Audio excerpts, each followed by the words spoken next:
Hello mga anak, I'm here in my car. So while killing my time before going to work later on, parang gusto ko talagang mag-comment tungkol sa kinalalagyan ngayon ni Apollo Kibuloy. Okay, kasi one time I remember na ipinagtatanggol ko siya until such time na I realized, sandali lang, anong ginagawa ko dito? Para bang na hypnotize ba ako o ano? When I realized na sandali, nung sinasabi na niya na kaya niyang patigilin ang lindol, kaya niyang ganito ganyan, at inaako niya ang buong mundo, sabi ko, this is too much already. This is yung some kind of a real manipulation na talagang hini-hypnotize na talaga niya yung mga kaisipan ng mga tao, hanggang yung mga tao nakalimutan na nila talaga kung sino ang totoong Jesus Christ, dahil inaako na nito na siya ay talagang siya ang totoong anak ng Diyos. Well, I mean, the fact na sinasabi niya noon na I am the Son of God, well, I believe that kasi lahat naman tayo talaga ay children of God. Pero yung inaako niya na siya lang yung Son of God, mali na yon, di ba?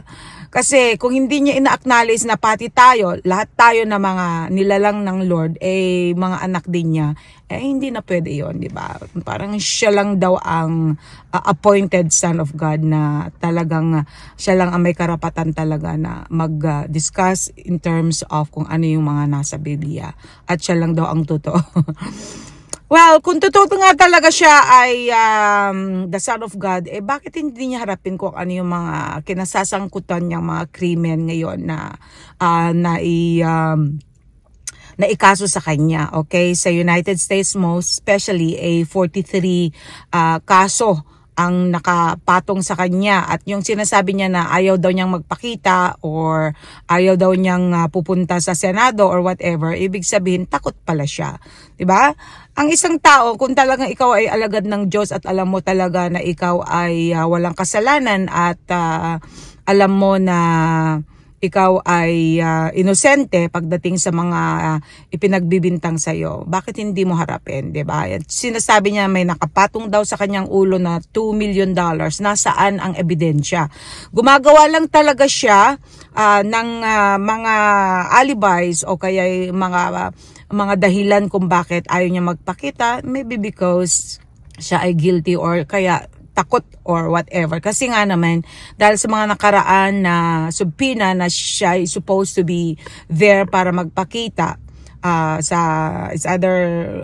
Senado or whatever, hindi daw siya nagpakita. Kaya yung sinabi ni Ontiveros na pag hindi pa siya nagpakita itong March 5, then wala silang choice kundi talagang ipapa-aresto na. Which is talaga dapat lang naman.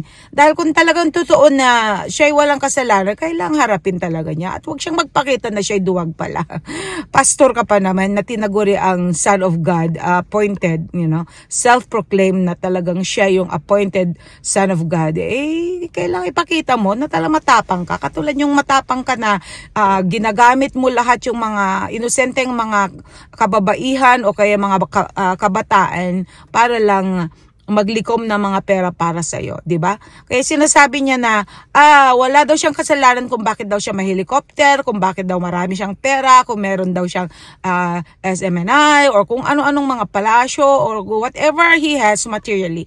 Hindi daw niya kasalanan. Well, ang kasalanan dito ay gumamit siya ng mga ibang tao, minanipula ang mga kaisipan nila na kung hindi nila gagawin ito, hindi mailigtas ang kanilang pamilya, lalong-lalo na sa kanilang mga magulang. Wow, ang galing naman I mean, eto nagpapakahirap ako dito bilang chef o kaya bilang manager o whatever, at talagang ipinapakita ko talaga na kaya ko, 'di ba? Siya ang dali ang pera dahil ginagamit niyang ibang tao, tapos ang sarap ng buhay niya, 'di ba?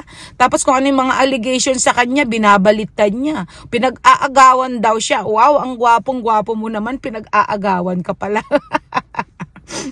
Samantalang yung mga ginagamit mo mga bata, mga kabataan, kung sino-sino mga ginagamit mo para mga ngolekta dyan, hindi mo nga sila mabigyan ng tapos iisipin na pinag-aagawan ka kasi nga naman pag pumayag ka na sila yung magiging asawa mo or whatever, natural, di ba? Sinabi mo na dahil marami kang pera. Wala nga silang pakinabang sa iyo eh. Ikaw ang mas nakikinabang sa kanila, di ba? Pagkatapos, duwag ka pala nawala talaga yung ano ko sa iyo. I mean, before I respected you dahil sabi ko, siguro dahil talagang ito yung pinasukan talaga niyang negosyo or whatever, wag na nating pakialaman.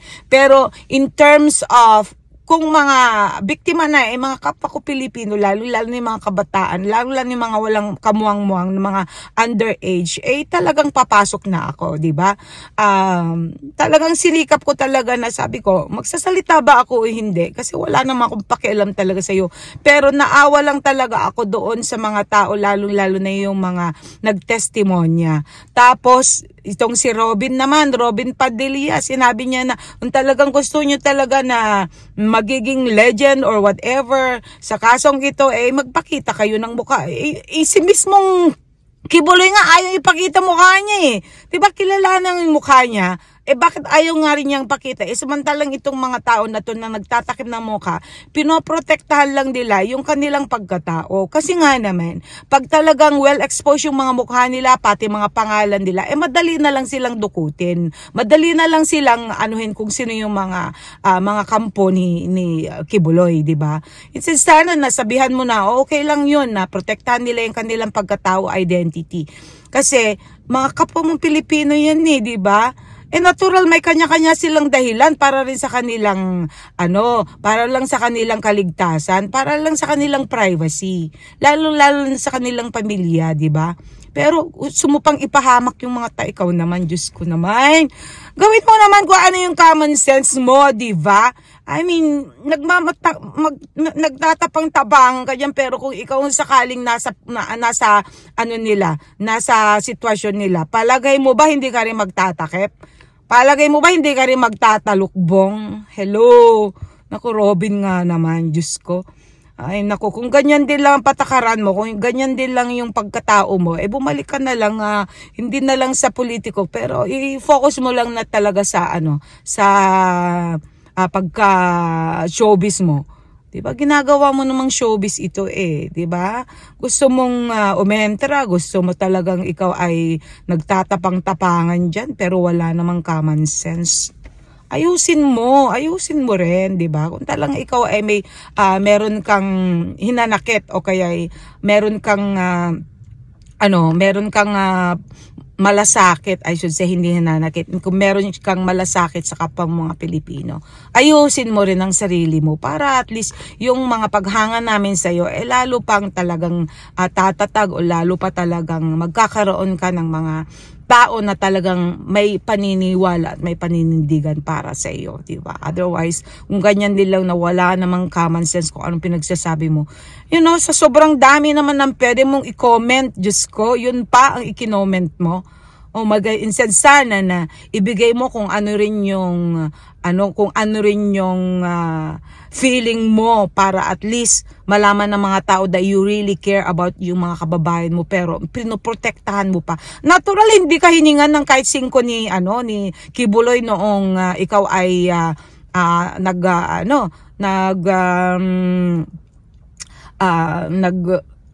before you even entered into kung sino ka ngayon, kung bakit ka naging senador ngayon, di ba? Natural hindi niya kailangan pera mo dahil you yourself, ang kailangan lang talaga niya yung presenta mo, yung presence mo para at least makita ng mga tao na talagang siya ay ine-endorse mo o kay sinusuportahan mo. For him, that's good enough. Hindi na niya kailangan humingi sa'yo ng pera.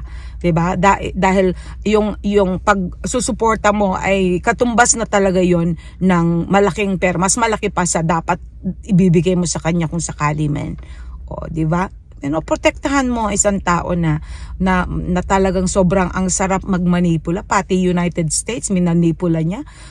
Pagkatapos ngayon sinisiraan niya ngayon ang United States at idinamay pa ngayon ang gobyerno ng Pilipinas at yung lawyer naman nitong si Kibuloy na itong si Topacio instead sana na i-focus na lang kung ano yung mga allegations kay Kibuloy, sinisiraan niya ngayon si Ontiveros. Sinasabi niya na dahil lang daw sa may political agenda or whatever, nandun na siya sa posisyon. Nasa Senado na si Ontiveros, di ba? And I don't think na ginagawa niya ito para siya naman magiging presidente later. Hindi. Pinapakita lang talaga niyan, she's really doing her job bilang nasa Senado. Kaya i-focus mo kung ano yung mga allegations ng sinusuportahan mo at pinoprotektahan mo. Hindi yung binabatikos mo kung sino-sino mga taong tumutulong sa mga taong mga walang kamuang-muang na ito. Okay? So yun lang.